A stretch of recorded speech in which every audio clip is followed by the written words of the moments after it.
नमस्कार। नमस्कार। मैं हूं प्राध्यापक डॉक्टर राजेंद्र रघुवीर Deshpande from Pune, Maharashtra state, India. मैं आप सबका मेरे आयुर्वेद एकेडमी यूट्यूब चैनल में सहर्ष स्वागत करता हूं। आप तो जानते हैं I am MD in ayurvedic medicine and MD in ayurvedic physiology. और for paid online consultation and paid online BMS classes you can WhatsApp me on 9226810630। मेरे प्यारे दोस्तों, इन जमानों में बहुत सारे लोगों को घुटनों के दर्द होते हैं, पीठ में दर्द होता है, कमर में दर्द होता है, पैर दुखते हैं, फ्रैक्चर्स बार बार हो जाते हैं। स्पेशली सीनियर सिटीजन की मैं बात कर रहा हूं। तो हमेशा कोई डॉक्टर हो या पेशेंट हो, वो तुरंत क्या मन में सोचता है, चलो चले बोन डेंसिटी की टेस्ट करवा ले। और जो एक्सरे होता है, सीटी जो क्या डेक्स्ट्रा स्कैन होता है, वो बोन डेंसिटी करने में दौड़ते रहते हैं। बोन डेंसिटी तो करनी ही चाहिए, बोन डेंसिटी करने में कोई दिक्कत नहीं है। फिर सिर्फ और सिर्फ बोन डेंसिटी देखने से और कुछ चीजें आप सब लोगों को समझ में आनी चाहिए। और वो कौन सी चीज है? मतलब सीनियर सिटीजन के लिए, ज्येष्ठ नागरिक जो हैं, बूढ़ा बूढ़े जो लोग हैं, उनको हड्डियां जो है ना, वो बहुत कमजोर हो जाती है, ब्रिटल हो जाती है, फ्रजाइल हो जाती है, टूट फूट जाती है। तो ये बोन डेंसिटी को प्रिवेंट करना है हमें। उसके साथ साथ कुछ दवा भी लेनी है। फिर उससे भी ज्यादा और कुछ ज्यादा जो सोच है, जो अंदाज है, वो जो विचार है, वो मैं आज आपको बताने वाला हूं। तो चालू करते हैं। बोन डेंसिटी के अलावा और हम क्या क्या सोचना चाहिए, ये बात करें हम ऑस्टियोपेनिया की। ऑस्टियोपेनिया का मतलब होता है अस्थि, बोन्स जो है ना, खनिज घनत्व का नुकसान है। ये ऑस्टियोपेनिया के द्वारा एक डिसीज है, बीमारी है, जिसको बोन, ये देखिए ना, बोन मिनरल डेंसिटी कहते हैं ना, बोन मिनरल डेंसिटी, जो घनता है अंदर वाली सब्सटेंस की, वो कम हो जाती है और हड्डियां हमारी कमजोर हो जाती है, specially for above 40, above 50, above 60 years of age. ये 50 वर्ष से अधिक उम्र के लोगों को, विशेषकर महिलाओं में ये चीज अधिक आम है, कॉमन है। ऑस्टियोपेनिया के कोई संकेत या लक्षण मिलेंगे ऐसा नहीं है, लेकिन एक दर्द रहित, without any pain, non invasive screening test आज मार्केट में अवेलेबल है, जो हड्डियों की ताकत को माप सकता है। ऑस्टियोपेनिया आयुर्वेदिक दवा की बात कर रहा हूं। जीवन शैली में कुछ बदलाव आपको हड्डियों के घनत्व को बनाए रखने और ऑस्टियोपोरोसिस को रोकने में मदद करेगा। तो आयुर्वेद की हिमालय कंपनी की जो टैबलेट्स है, उसकी लिंक मैं डिस्क्रिप्शन में दे रहा हूं। आप तुरंत घर बैठे बैठे ये दवा मंगवा सकते हैं। जिसको बोन मास डेंसिटी कम है, उन्होंने ये दवा बिल्कुल लेनी चाहिए। पहली दवा है टैबलेट हार्ट जोड़। तो ये 2 गोली सुबह, 2 गोली शाम, खाना खाने के बाद में लेनी है, गुनगुने पानी के साथ। कई लोगों को इसके बजाय सिर्फ ये रीऑस्टो करके टैबलेट्स है, या तो आप हार्ड जोड़ ले सकते, दोनों लेने की जरूरत नहीं है, बिल्कुल ही जरूरत नहीं है। अब किरकोल मामूली सा हमारा जो बोन डेंसिटी वो कम हो गई हो, तो पहले हार्ड जोड़ से 1 महीना तक आप ट्रायल ले सकते हैं। उससे नहीं बन पाई तो उसके बाद आप रीऑस्टो 2 गोली सुबह, 2 गोली शाम लेकर आराम मिलने की कोशिश कर सकते हैं। ऑस्टियोपेनिया, बोन डेंसिटी कम हो गई, हमारी अस्थि कमकुवत हो गए। उम्र 50 वर्ष के बाद हड्डी की घनत्व की जांच करना बहुत फायदेमंद नहीं है। आप चौंक गए होंगे, कृपया चौंकित न हो, क्योंकि बूढ़े लोगों के अस्थि घनत्व निश्चित रूप से कम ही होगा। आप मेजरमेंट करो या न करो, वो तो कम है, ऐसे आपको मानना चाहिए। Of course I am not denying that bone mass density should not be done. If your doctor is saying, if your doctor is advising, do it. वैद्य की सलाह से करना चाहिए। फिर दौड़ते भागते खुद के खुद ऐसी बोन डेंसिटी की बात सोचने की जरूरत नहीं है, क्योंकि बूढ़े लोगों में after 40-50 years everybody will have the bone mass density कमी होने वाली है। तो वहां क्या खास बोन डेंसिटी करके आप करेंगे?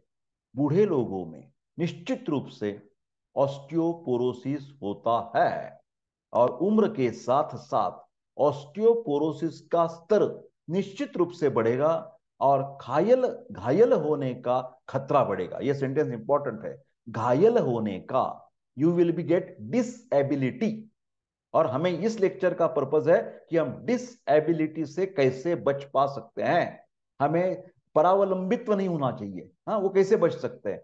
घायल होने का खतरा, that is the risk of injury, एक सूत्र बना रखा है उसके लिए, घायल होने का खतरा इज इक्वल टू बाह्य क्षति बल, कितना जोर से ट्रॉमा हुआ है, डिवाइडेड बाय, उससे क्या करेंगे, ये डिवीजन करेंगे हड्डी का घनत्व। बूढ़े लोगों को घायल होने का खतरा होता है क्योंकि ये जो विभाजक है ना नीचे वाला, हड्डी का घनत्व, इसकी मान, उसका प्रमाण कम हो जाता है। इसलिए घायल होने का खतरा, risk of injury, bony joint injury, bone injury, निश्चित रूप से बढ़ जाती है बुढ़ापे में। इसलिए घायल होने का खतरा को कम करने के लिए बूढ़े लोगों के लिए सबसे महत्वपूर्ण उपाय है कि वे, जो बूढ़े लोग हैं, हर संभव कोशिश करें कि दुर्घटनाग्रस्त चोट के रोकने की, दुर्घटनाग्रस्त चोट को रोकने की, चोट कम करने के लिए यह मार्गदर्शन पर वीडियो बनाया है। दुर्घटनाग्रस्त चोट को कम करने के लिए वृद्ध लोग निम्नलिखित मार्गदर्शन का पालन करें। Follow this instructions.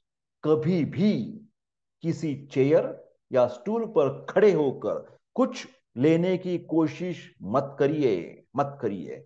यहां तक कि कम ऊंचाई का स्टूल भी इस्तेमाल मत कीजिए। लोग सोचते हैं नहीं चाहिए सर, स्टूल छोटा है, मैं चढ़ जाऊंगा उसके ऊपर। अरे चढ़ जाएंगे भाई, गिर जाएंगे, गिर जाएंगे तो डिसेबिलिटी आ जाएगी, परावलंबित्व आ जाएगा।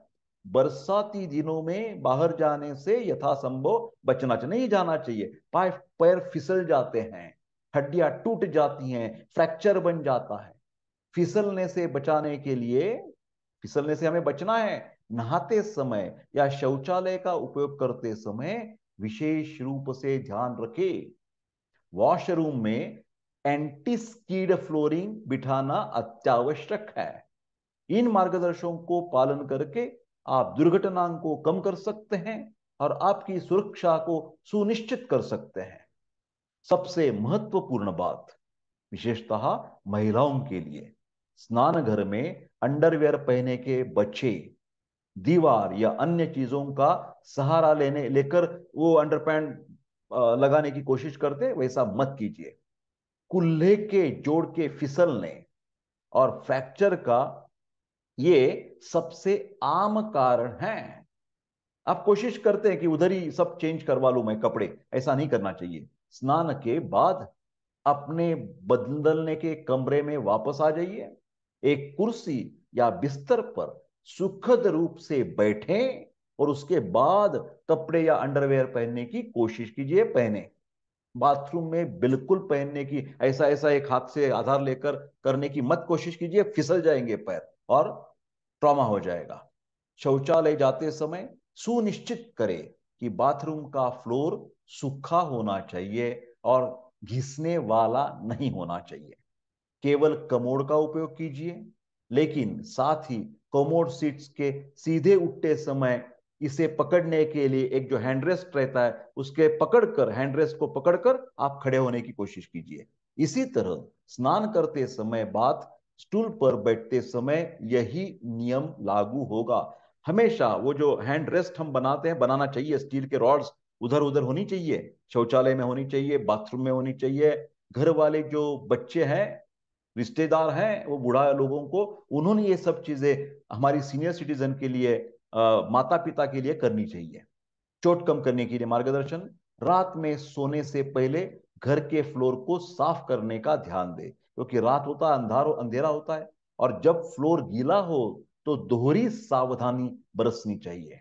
रात में, जब आधी रात में ये सीनियर सिटीजन, ओल्ड पर्सन उठता है तो बिस्तर पर 3-4 मिनट तक बैठे रहें। पहले लाइट ऑन कीजिए और फिर उसके बाद इधर उधर की आप घूमने की या उठने की कोशिश कीजिए। बिना लाइट कभी भी उठना फिरना मना है सीनियर सिटीजन को।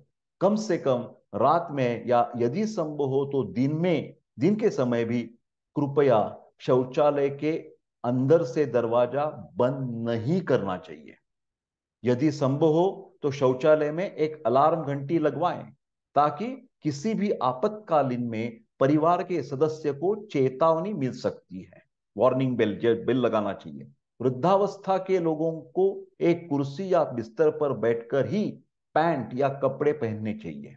गिरने की स्थिति में आपको जमीन को सहारा देने के लिए अपने हाथ को फैलाना चाहिए। ऐसे आप बाई चांस गिर गए तो ऐसे हाथ रखो, नीचे फिसल लो तो हाथ के ऊपर हमारा ये सब प्रेशर आना चाहिए।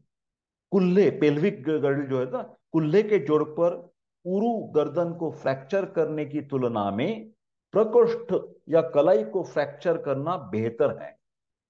Try to understand getting the fracture at the hip joint, getting the fracture of the hip joint, getting the fracture at the head of the femur is very very dangerous। ये जो कमर, यहाँ जो कुल्ले के जोड़ है वहां पर फ्रैक्चर होना, नहीं बब्बा नहीं। यहां होए तो चलेगा, हाथ पैर को होएगा तो चलेगा, कुल्ले की जोड़ पर फ्रैक्चर कभी भी नहीं होनी चाहिए, उल्टा गिरना नहीं चाहिए, तो उसको सिर पर भी लग जाएगा और ये कुल्ले के जोड़ों पर भी वो आघात पहुंचेगा। मैं खुद या अनेक डॉक्टर लोग व्यायाम की पुरजोर वकालत करते हैं। कम से कम हर एक 40 प्लस 50 प्लस 60 प्लस पैदल चलना चाहिए, कम से कम 1 घंटा हर रोज, जहां तक आपके लिए संभव है। व्यायाम क्या करता है? मांसपेशियां और हड्डी संयोजनों को टोन लाता है, मसल टोन, मजबूती लाता है, स्ट्रेंथ बनाता है और लचीलापन फ्लेक्सिबिलिटी भी बनी रखती है। इसके अलावा ये जो हम व्यायाम करते हैं चलने फिरने का, तो शरीर के अंगों में अच्छा तरीके से रक्त संचार का ख्याल रखता है, मतलब blood circulation will be normal. अधिक वजन आपका हो, पुरुष हो या स्त्री, वजन नियंत्रित ही होना चाहिए। विशेषतः महिलाओं के लिए अपने वजन को संबंधित सीमाओं में रखने के लिए बहुत सतर्क होना चाहिए। आहार नियंत्रण सबसे महत्वपूर्ण कुंजी है। महिलाओं की सामान्य आदत ऐसी होती है कि उन्हें बचा हुआ खाना खाने की आदत रहती है, उससे दूर रहना चाहिए। बचा हुआ खाना तबों को दे दे, क्यों खाते हैं आप? अपने वजन को नियंत्रित में रखना बिल्कुल आपके पास और आपके दिमाग में है। ध्यान से सुनिए, कोई एक्सटर्नल आपको मदद नहीं मिलेगी, आपको खुद को सोचना पड़ेगा। पेट भर जाने के लिए, तृप्ति के लिए खाने से बेहतर है कि आधा पेट भरकर खाना बंद करना चाहिए। ऑस्टियोपेनिया से बचना चाहिए कैसे? बोन मास को बढ़ाने के संबंध में दवाइयों की बजाय फूड सप्लीमेंट, आहार सप्लीमेंट का मैं समर्थन करता हूं। आप मिल्क और मिल्क प्रोडक्ट्स जैसे कि दूध उत्पादन, जैसे दूध है, मिल्क, घी है, दही है, मक्खन है, हाँ, लेकिन पनीर नहीं, पनीर नहीं, चीज नहीं। चीज से ज्यादा नुकसान, पनीर एक बार खा सकता है, चीज चीज मत खाना, ज्यादा हजम हो नहीं होता वो, उससे कोलेस्टेरॉल बढ़ जाएगा आपका। दूध से नहीं बढ़ेगा, घी से नहीं बढ़ेगा, चीज से बढ़ेगा, तो चीज मत खाइए। सोया उत्पादन या समुद्री खाद्य पदार्थ जिसको नॉनवेज चलता है, छोटे झींगे की खाल जो कैल्शियम में ऊंची मात्रा में होता है, वो ले सकते हैं। दूसरी बात जो है वो बाहर की जो गतिविधियों से ठीक से करना है, क्योंकि जो एक्सरसाइज हम खुले आम जाते हैं ना सूर्य प्रकाश में, क्योंकि सूर्य का संपर्क, ये जो अल्ट्रावायलेट रेज होते हैं ना, यूवी प्रकाश के तहत त्वचा में कोलेस्टेरॉल को विटामिन डी में परिवर्तित कर देते हैं। विटामिन डी की निर्मित के लिए सूर्य प्रकाश चाहिए, सनरेज चाहिए। कैल्शियम के आंतों में अवशोषण को बढ़ावा देने के लिए ये विटामिन डी की आवश्यकता होती है। और ऑस्टियोब्लास्ट, बोन की निर्मित, अस्थियों की निर्मित गतिविधि में ऑस्टियोपेरोसिस जो है ना वो दूर रहेगा और ऑस्टियोब्लास्ट बढ़ जाएंगे, अस्थि की वृद्धि हो जाएगी, बोनी जॉइंट स्ट्रांग हो जाएंगे। एक रिसर्च है, उसमें 300 से अधिक शताब्दी की जांच के बाद एक आश्चर्यजनक डाटा मिल गया है। उसमें बोला है कि ये सभी जो शतायु हैं, बाई चांस वो कभी गिर गए होते, वो 3 महीने के अंदर अंदर गिरने के बाद मर जाते हैं लोग। 3 महीने के बाद जब भी सीनियर सिटीजन फिसल जाता है, वो जो गिर जाता है, तो संभावना है कि वो मतलब मृत्यु तक उसको लेके जाता है। गिरने से ये जरूरत नहीं कि सिर्फ फ्रैक्चर हो जाए, फ्रैक्चर तो होता ही होगा, फिर फ्रैक्चर के अलावा गिरने से क्या हो जाता है, कंपन और प्रभाव, उसका जो इम्पैक्ट होता है बुजुर्गों के पूरे शरीर की विघटन की स्थिति में कार्य कर देता है। डीजेनरेटिव चेंजेस ज्यादा जल्दी गति से स्टार्ट हो जाते हैं, जिसके परिणाम स्वरूप विसेरा, विसेरा का मतलब हमारी इंटेस्टाइन्स, लंग्स, हार्ट, ये जो है ना, उसमें तेजी से विफलता होने लगती है और इस प्रकार मल्टी ऑर्गन फेलियर होने के कारण मृत्यु आ जाती है। बाथरूम की नॉन स्लिप सुरक्षा पर विशेष ध्यान दें। सीढ़ियों पर चढ़ते समय ये हैंड रेस्ट जो होते हैं ना, उसके ऊपर उसको पकड़कर आपको चढ़ना चाहिए, गिरने से बचना चाहिए। सभी लोग सावधान रहे, इसलिए बुजुर्गों को एंटी स्किड और गिरने से बचने पर ध्यान देना चाहिए। ये वीडियो गिरने से जीवन आपके 10 साल से कम हो सकते हैं, क्योंकि सभी हड्डियां और मांसपेशियां नष्ट हो जाएगी।